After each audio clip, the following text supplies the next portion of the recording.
Bonjour et soyez les bienvenus pour ce podcast de la coopérative Euralis. Aujourd'hui, nous allons nous demander à quoi sert une coopérative agricole et agroalimentaire, quel est son rôle, sa raison d'être, son utilité ou bien ses enjeux. Nous allons en parler avec Christophe Kong, tout nouveau président d'Euralis et agriculteur dans les Pyrénées-Atlantiques. Tu succèdes à Christian Pes qui a été président pendant 20 ans. Autre invité, Jean-Baptiste Cazalet, agriculteur lui aussi dans les Pyrénées-Atlantiques. Nous retrouverons également depuis Bordeaux Philippe Sommer, délégué de la coopération agricole en Nouvelle-Aquitaine. Avec lui, nous reviendrons sur les idées reçues autour des coopératives. Pour m'accompagner durant cette émission, Anaïs Labielle. Anaïs, bonjour. Et l'on commence par des questions express pour mieux découvrir nos deux invités. Oui, et pour commencer cet entretien, messieurs, est-ce que vous pourriez nous expliquer pourquoi vous êtes devenus adhérents ? Je commence. Vas-y. Allez, Christophe. Donc, moi, tout d'abord, je suis adhérent parce que je me suis installé avec ma mère dans une ARL qui, elle, était déjà adhérente.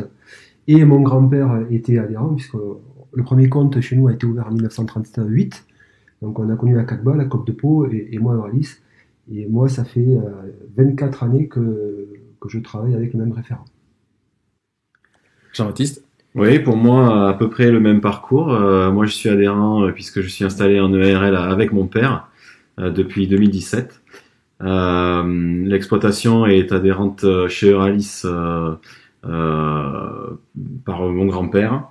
Donc ça fait un certain moment et voilà pourquoi et comment on est devenu adhérent.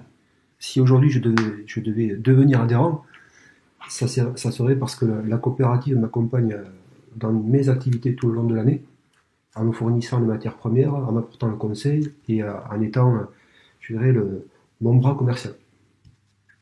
Donc vous êtes adhérent, mais vous êtes aussi administrateur de la coopérative. Est-ce que vous pouvez nous expliquer comment on devient administrateur ?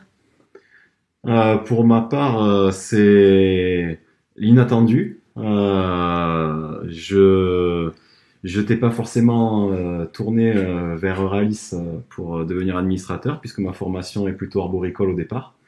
Et puis un jour, à une assemblée de section, des discussions, une présentation, et un jour, Christophe Kong est venu me voir et m'a proposé si je voulais partager une nouvelle aventure et un nouveau challenge. Et comme j'aime bien ce genre de vocabulaire, ça m'a tout de suite attrapé, et donc c'est comme ça que je suis entré au conseil d'administration d'Euralis. Après, ce que je peux rajouter, c'est que une des volontés, c'est que les membres du conseil d'administration d'Euralis ne soient pas, entre parenthèses, clonés. L'idée, c'est d'avoir des profils extrêmement différents, de territoires différents, de productions différentes, et que ce soit l'amalgame de ces profils qui fasse qu'on soit capable de développer une stratégie, mais une stratégie où on partage un peu les savoirs et les ambitions de tous. Voilà. Et dans le fonctionnement normal, c'est l'assemblée de section qui propose donc un administrateur de sa section, et ensuite c'est lors de l'assemblée générale que les délégués à l'assemblée générale votent à bulletin secret, donc les futurs administrateurs. Autre question, qu'est-ce qui vous a le plus surpris lorsque vous êtes devenu administrateur ?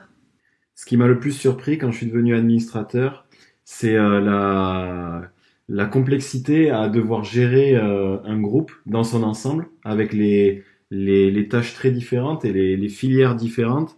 Et c'est qu'il faut réussir à prendre du recul, à la fois sur son exploitation, pour s'intéresser aux autres filières dont on n'est pas forcément familier. Donc ça, c'est un premier point qui m'a surpris. Mais je pense que ce qui m'a le plus surpris, c'est cet esprit qu'il y a et cette volonté de vouloir travailler ensemble sur tous ces sujets en regardant tous vers la même direction. Alors moi, ça fait 7 ans que je suis administrateur, et ce qui m'a surpris, c'est l'étendue d'Euralis. L'étendue dans son ensemble de production, l'étendue sur son territoire, sur des domaines que je ne connaissais pas, l'agroalimentaire, les marques Stalavène, jusqu'aux saucissons, il y a des choses qu'on ne connaît pas forcément. Et après, c'est l'engagement du conseil d'administration et de tous les administrateurs dans les OP. Parce que les agriculteurs ne voient que le conseil quasiment lors de l'assemblée de section une fois par an. Mais Euralis, c'est des hommes et des femmes qui contribuent au bon fonctionnement et qui viennent apporter à la coopérative en tant qu'administrateur. Est-ce que vous êtes rémunéré pour remplir ce rôle d'administrateur ? Alors oui, La rémunération, c'est un dédommagement qui correspond à une journée de travail que l'on paierait à un salarié sur nos exploitations. Jean-Baptiste, je le disais, Euralis fête cette année ses 85 ans, c'est pas tout jeune. Qu'est-ce qui t'a plu dans ce modèle coopératif, alors que c'est pas un modèle qui est tout jeune? Oui, le modèle est pas tout jeune, mais les coopératives ont su s'adapter au fil du temps. Celles d'hier ne sont pas forcément les mêmes que celles d'aujourd'hui. Si moi j'ai choisi le modèle coopératif, et que ce soit avec Euralis pour les productions, que ce soit maïs ou légumes sous contrat, ou pour mes deux autres productions, où j'ai aussi choisi le modèle coopératif, c'est à la fois pour le confort de travail, c'est-à-dire que je me concentre sur la production et sur ce que je sais vraiment faire, et pas forcément sur le commerce et le débouché qu'il peut y avoir derrière. Et ensuite, je pense, et ça j'ai été bercé avec ça depuis toujours, c'est cet esprit collectif et de mise en commun pour essayer d'aller chercher la meilleure valorisation et voilà, cet esprit collectif. Et qu'est-ce que la coopérative prévoit pour aider les jeunes agriculteurs qui souhaitent s'installer? C'est une aide financière qui est liée à l'investissement que le jeune a pu réaliser lors de son installation, et qui vient, comme je l'ai dit, voilà, essayer de mettre un pied à l'étrier aux jeunes installés. Alors messieurs, je vous propose à ce moment de l'émission de nous rendre à Bordeaux pour retrouver Philippe Sommer, qui est le délégué de la coopération agricole en Nouvelle-Aquitaine. Avec lui, nous verrons quelles sont les idées reçues autour des coopératives.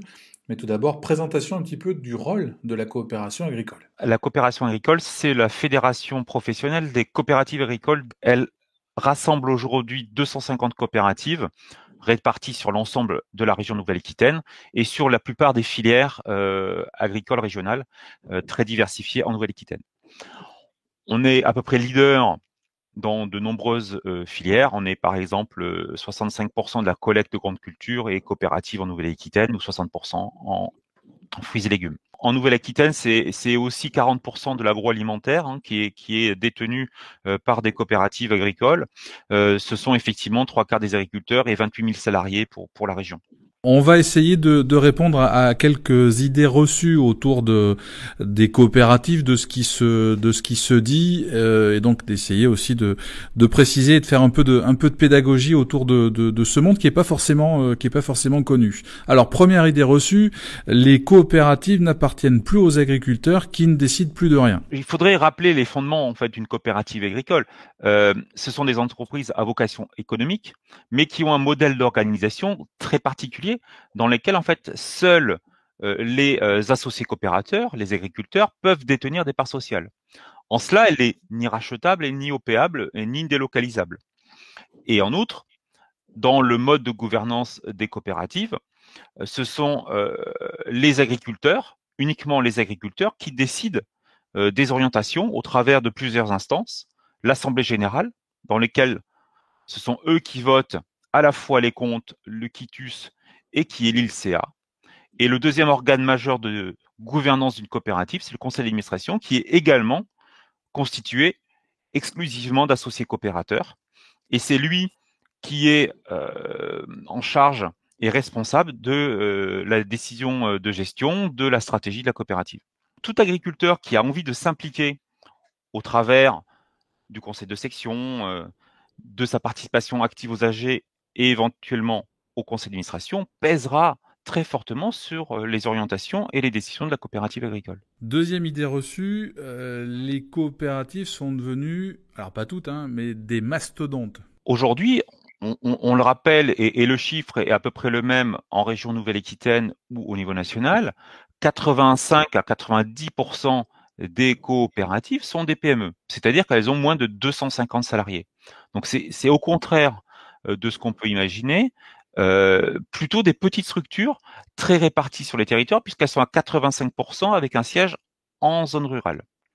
Et l'autre question autour de la taille, c'est la taille n'est pas une fin en soi, évidemment, mais elle n'est pas aussi un obstacle au bon fonctionnement d'une coopérative. On a des très grandes coopératives qui fonctionnent avec un lien direct avec les agriculteurs. Il suffit de mettre la bonne organisation, la bonne gouvernance, et la taille sera dans ces cas-là plutôt un facteur de compétitivité au service de leurs associés coopérateurs, en pouvant peser sur les marchés, en meilleure valorisation des productions de la coopération et des agriculteurs, ou en pouvant investir pour le long terme.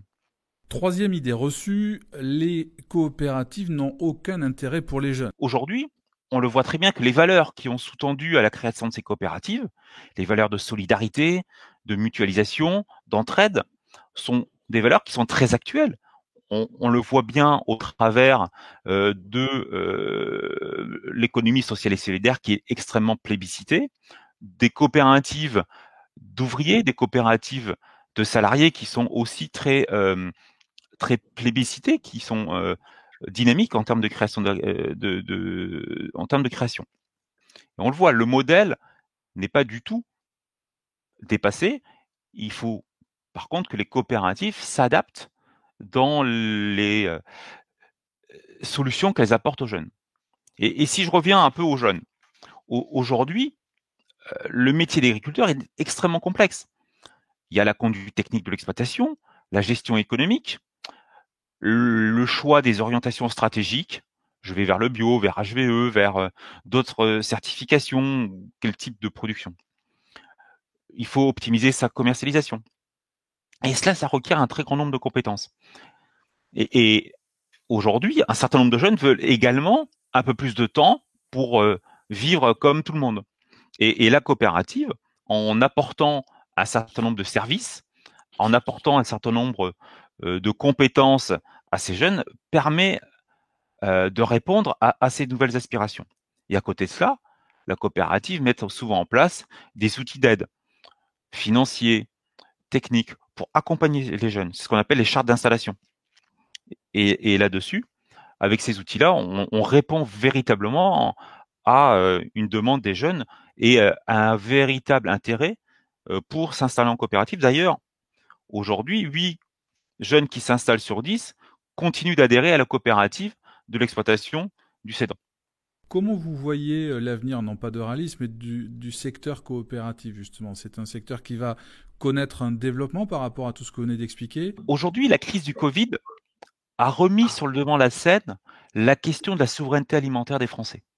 On l'a vu au printemps, un élan très très important du consommateur à la recherche de produits français. C'était peut-être une notion que les Français et les consommateurs avaient perdue. Et là, on l'a vu tout à l'heure, les coopératives sont quand même des acteurs majeurs, des leaders dans la plupart des filières agricoles. Et elles en sont donc un acteur demain majeur pour répondre à ces aspirations. En parallèle, la coopération agricole, en tant que syndicat professionnel, est en train d'élaborer sa stratégie à 2030, au travers de valeurs qui sont les valeurs fondamentales de la coopération. Et on a une raison d'être qui est sortie, bâtisseur solidaire d'une alimentation durable au service de territoires vivants. Je crois que cette aspiration va répondre à l'ensemble des demandes des Français. En cela, le modèle coopératif, à la fois assis sur des valeurs et à la fois tourné vers l'avenir, en développant des nouvelles techniques, en s'adaptant aux réponses des consommateurs ou des citoyens français, est réellement un modèle d'avenir. Alors, Christophe, Jean-Baptiste, comment vous réagissez à toutes ces critiques? Déjà, est-ce que vous les entendez? Les entendre, on peut les entendre. Par contre, ce que l'on voit bien, c'est que les gens qui parlent de nous ne nous connaissent pas. Les gens qui parlent de nous n'ont jamais travaillé dans un conseil d'administration. Quand tu es administrateur, tu viens apporter au service d'un collectif. Tu viens créer les conditions pour les autres agriculteurs qui vont faire l'agriculture de demain, qui vont faire leurs conditions de rémunération. Une coopérative riche et des paysans pauvres, ça ne peut pas exister. Le but de la coopérative, c'est de prendre, oui, des marges pour pouvoir vivre, certes, de pouvoir investir, mais aussi il faut penser au renouvellement des générations, il faut penser à aller chercher des futurs contractuels, parce que la coopérative, c'est un modèle qui est en constante évolution par rapport à la demande sociétale, par rapport à la demande des consommateurs. C'est un modèle qui est constamment en train de bouger. Et donc, quand on est administrateur, franchement, et qu'on entend ça, c'est qu'on n'est vraiment pas dans les mêmes mondes, parce que l'administrateur, il a la pression donc chez lui de faire avancer son exploitation, mais aussi la double casquette de la faire avancer collectivement pour les autres. Et dire que les coop s'enrichissent sur le dos des paysans, moi je ressens pas ça, et de l'intérieur c'est pas l'impression que j'ai. Oui, pour ma part, si je devais entendre ces critiques, c'est que dans la COP, on vient chercher un service global et il faut comparer ce qui est comparable. Quand on compare des prix, les prix, dans ce prix, il faut savoir ce qu'il y a. Est-ce que c'est simplement la mise sur le marché ou est-ce que c'est un service global avec du conseil et toutes les choses qui vont autour de la production. Et là, effectivement, quand on compare l'addition de tous ces services, ben, le prix, il est pas ce qu'il est en fait. On reproche souvent à des coopératives comme Euralis d'avoir énormément grossi, de s'être énormément développé. Qu'est-ce que vous répondez à ça? Alors oui, Euralis a grossi, mais il faut comprendre pourquoi Euralis a grossi, parce qu'aussi elle a repris des coopératives existantes qui étaient quasiment en fin de vie, parce que humainement, les hommes qui les avaient créés ne pouvaient pas continuer à les porter, départ à la retraite, choix stratégiques. Je prends par exemple, on s'est développé sur le Toulousain parce que la coopérative Copéval est venue se joindre à nous. Donc la Copéval avait des problèmes financiers et on a quelque part servi de support. Et aujourd'hui, les agriculteurs adhérents du Toulousain en bénéficient. La filière poulet chez Euralis s'est développée exactement sur le même modèle. Aujourd'hui, donc, les éleveurs de poulets qui sont dans le Gers ne sont pas issus du territoire géographique d'Euralis, mais bénéficient du support d'Euralis grâce à ces fusions-absorptions, j'ai envie de dire. Puis ce qu'il faut être sûr, c'est qu'il y en aura d'autres. Euralis et d'autres ont su saisir des opportunités et c'est aussi une manière d'aller chercher de la valeur ajoutée sur des territoires extérieurs, que ce soit à l'étranger ou sur le territoire national, pour ramener cette valeur ajoutée sur le territoire historique de la coopérative. À ce titre, on peut faire un parallèle sur les semences. Quand Euralis s'est installé en Ukraine, on a été décrié, parce que les gens d'ici pensaient qu'on allait partir là-bas en les abandonnant ici, ce qui est totalement le contraire. Ce qu'on peut dire aujourd'hui, c'est que la production à l'Est qui a été développée permet d'avoir une assiette encore plus large et qui bénéficie aux gens d'ici. Et ce que je disais aux assemblées sections, c'est que il faut partir là-bas pour rester ici. C'est ça qu'il faut avoir en tête. Si Euralis Semences était resté sur son petit territoire, Euralis Semences aurait disparu. Anaïs, on passe à un autre domaine pour essayer de bien comprendre comment s'organise en fait une coopérative et la répartition des rôles. Oui, sur notre coopérative, on voit bien qu'il y a donc un conseil d'administration, mais aussi une direction générale. Comment se passent les échanges et qui décide quoi? Le conseil d'administration définit la stratégie et la feuille de route. C'est un peu comme si on voulait partir en vacances et que le conseil d'administration disait on veut aller à Strasbourg. Et c'est ensuite au directeur de choisir les chemins qu'il faut emprunter pour aller à Strasbourg. Et de choisir la voiture, les hommes qui vont conduire et les moyens et le carburant. C'est un peu dans cet état d'esprit. Nous, on définit un objectif et le directeur écrit la partition qui permet d'atteindre cet objectif-là. C'est ça le fonctionnement entre le conseil d'administration et la direction générale. Donc Euralis, c'est une entreprise de 1,3 milliard d'euros de chiffre d'affaires qui emploie pas loin de 6 000 collaborateurs. Est-ce que vous suivez des formations pour bien maîtriser les sujets et pour piloter les dossiers sur lesquels vous travaillez? Oui, alors moi en tant que nouvel arrivant dans le conseil d'administration, j'ai vraiment besoin de formation sur ces sujets-là et sur tous les autres. Et donc Euralis m'accompagne et accompagne tous les autres nouveaux arrivants comme moi dans des programmes de formation pour rester au niveau et pouvoir parler de tous ces sujets complexes. Donc, dans le cadre de la formation, il y a plusieurs étages, je dirais, dans la fusée de la formation. Il y a l'étage de base qui fait que dès que le nouvel administrateur rentre, il y a une formation assez générale sur l'activité d'Euralis et comprendre comment ça fonctionne, jusqu'aux membres du bureau qui ont une formation parce qu'on doit faire l'effort de se hisser au niveau d'Euralis et des cadres qui travaillent chez Euralis. Donc c'est quasiment obligatoire. Question, les intérêts de la coopérative sont-ils parfois différents des intérêts des agriculteurs? Comment on arrive à concilier les deux? Ils peuvent paraître différents à certains moments, mais rappelez-vous ce que je vous ai dit, c'est que quand on est à la direction de la coopérative, on doit gérer le présent, on doit préparer le futur.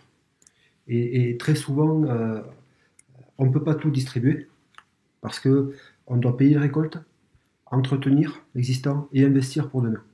C'est la raison pour laquelle certains pensent aussi qu'on peut leur enlever quelque chose, mais la coopérative, ça se projette dans le long terme et on fait pas un coup, c'est pas un coup de dé une coopérative. C'est avoir de la résilience et travailler sur de la vision et du long terme. Savoir investir dans des productions qui demain seront importantes par rapport à la demande sociétale. Mais voilà, c'est un équilibre en fait. Aujourd'hui, comment une coopérative parvient à garder ses adhérents, à les fidéliser quand ils peuvent être tentés de faire par eux-mêmes ou de se tourner vers la concurrence? Mais je pense qu'on peut réussir à les fidéliser en étant innovant. Et ce que dit Christophe juste avant, ça rentre pleinement dans cette mouvance. C'est-à-dire ne rien s'interdire, vivre avec son temps et toujours et sans cesse innover. Et je pense que c'est par cette innovation et ce progrès qu'on arrivera à fédérer et du coup à garder les adhérents qui sont déjà là et à en trouver des nouveaux, pourquoi pas. Et moi je crois que pour aller dans le sens de Jean-Baptiste, cette culture de la différence, cette longueur de vie que collectivement on est en train de créer, va nous permettre d'avoir un coup d'avance et de faire en sorte que les gens viendront vers nous parce qu'on sera moderne, que ça fera sens et innovant. Parce que si c'est pour faire comme tout le monde et devoir s'écharper sur des prix avec peu de marge, ça n'a pas de sens. Et je crois que ça, c'est dans l'ADN de Ralis depuis toujours. Et enfin, une question à laquelle tu as en partie répondu, Christophe, tout à l'heure. Est-ce vraiment le rôle d'une coopérative d'investir à l'international? Alors, tout dépend dans quel univers, mais ce qu'on peut vous dire, c'est que le rôle d'investir dans la semence, là par exemple en Russie, pour aller, je dirais, débroussailler des marchés, parce qu'on en est là aujourd'hui, on défriche des marchés en Russie. On sait que la Russie, c'est un pays qui a un niveau de vie qui progresse tous les ans. Il y a ce qu'on nous dit, l'image qu'on nous renvoie de la Russie en France, mais il y a aussi ce qu'on voit là-bas. Et on va accompagner aussi le peuple russe à progresser au niveau de la génétique, avoir des meilleurs rendements, parce que leur niveau de vie va faire qu'ils seront consommateurs. Et ce qu'on a réussi en Ukraine, on déploie le même modèle en Russie. Je disais, dans les assemblées section, on est une des rares coopératives françaises à avoir réussi dans la semence en Ukraine. Pourquoi? Parce qu'on a créé un système, je vais dire, béarno-ukrainien.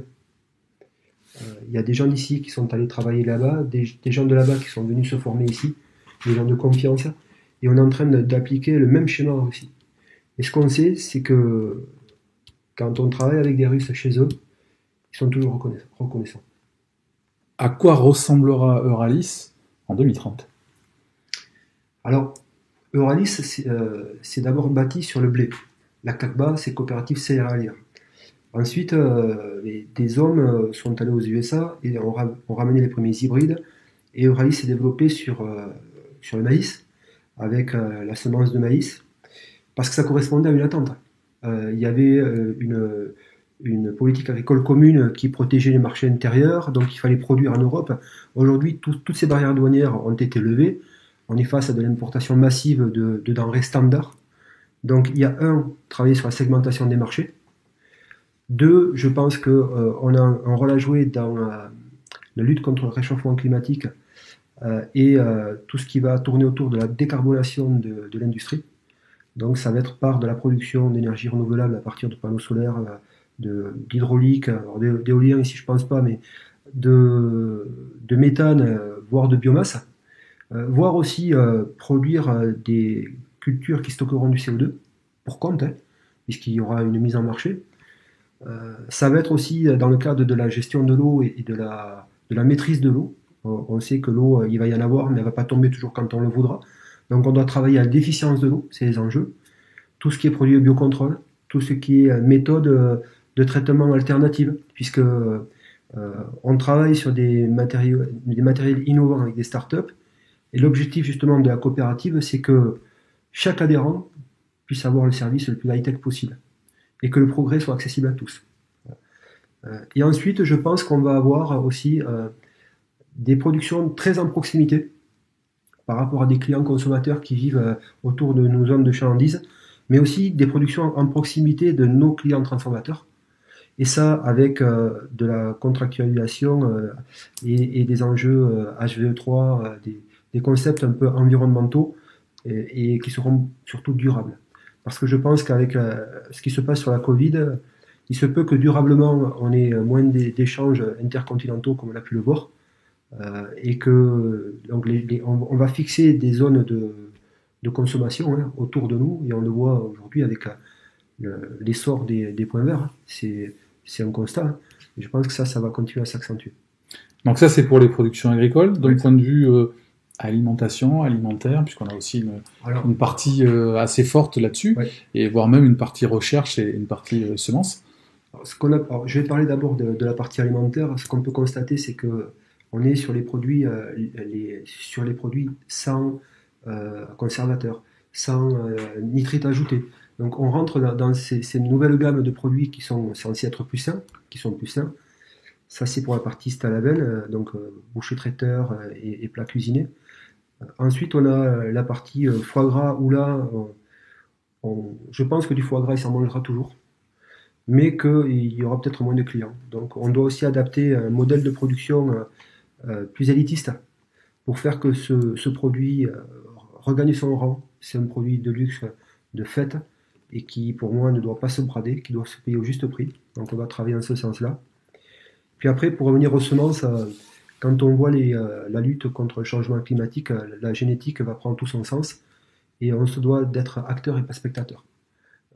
On parlait des NBT, donc il n'y aura pas d'OGM en France et pas en Europe, mais aujourd'hui on a vu que le génie moléculaire et génétique peut permettre, sans faire des OGM, de gagner en efficience et puis permettre de lutter contre certaines attaques d'insectes pour se passer aussi de produits chimiques. On doit être dans cette course-là, et je pense qu'on se donne les moyens d'être un acteur important dedans. Bien, merci beaucoup d'avoir accepté de répondre à toutes ces questions, et à très bientôt pour un nouveau podcast.